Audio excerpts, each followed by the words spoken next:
Closed doors, I'm a fool for your love.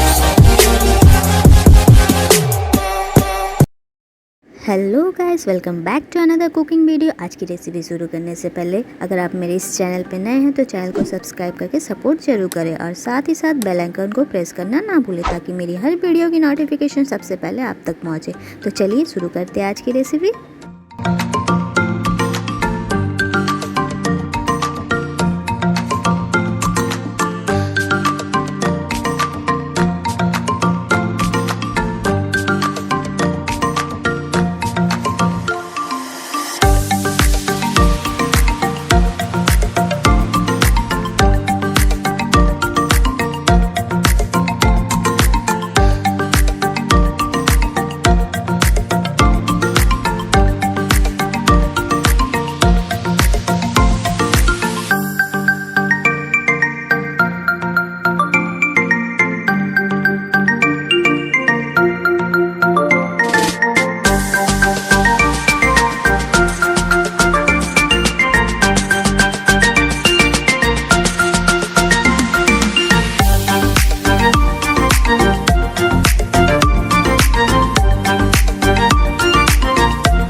तो ये वीडियो आपको अच्छी लगी तो लाइक शेयर एंड कमेंट जरूर करें। Thank you, keep supporting.